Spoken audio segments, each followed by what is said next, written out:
আজকে দেখাবো এই 2D ফ্লোর প্ল্যান থেকে কিভাবে 3D করে। জাস্ট আইসোমেট্রিকে ক্লিক করব, আইসোমেট্রিকে ক্লিক করলে 3D হয়ে যাবে। এখন আমরা কলামগুলো দেখাবো। সর্বপ্রথম বক্সে ক্লিক করব। কোথায় ক্লিক? বক্সে ক্লিক। আমরা ফার্স্ট পয়েন্ট থেকে সেকেন্ড পয়েন্ট ক্লিক করব। Okay, enter 10 feet. কত ফিট? 10 ফিট। একইভাবে আমরা বারবার বক্সে যেতে হবে না, ইন্টার দেবে। First point click, second point click, enter. একইভাবে এই কলামটা কমপ্লিট করো। First point, second point, enter. Just ইন্টারের মাধ্যমে কাজটা হবে। ফার্স্ট পয়েন্ট, সেকেন্ড পয়েন্ট, পয়েন্টটা সঠিকভাবে ধরতে হবে। একইভাবে যদি এই কলামটা কমপ্লিট করি, এগুলো কলাম কে বসাইছে? যে বসাইছে সে তো সেই লেভেলের ইঞ্জিনিয়ার। যাই হোক, এত কাছাকাছি কলাম বসাইছে, জাস্ট 3D দেখাচ্ছি। First point, second point, enter.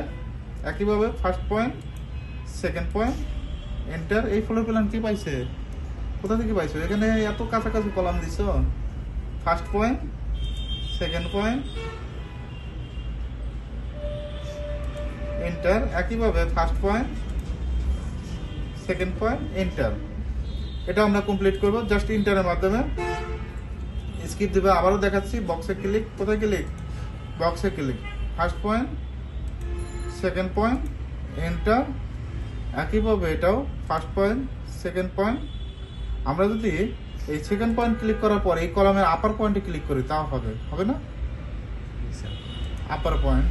একইভাবে এই কলামগুলো কমপ্লিট করব। বারবার বক্সে যেতে হবে না। First point, second point, enter. একইভাবে আমরা কি কমপ্লিট করব? এই সাইড থেকে ধরবো। First point, second point, enter. Okay, এটাও কমপ্লিট করব। First point, second point, enter.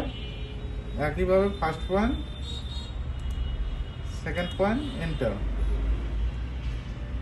Okay, এই পয়েন্ট থেকে just first point, second point, enter. First point, second point, enter. First point, second point, enter. এটাও complete করব। First point, second point, enter. Already কলামগুলো complete.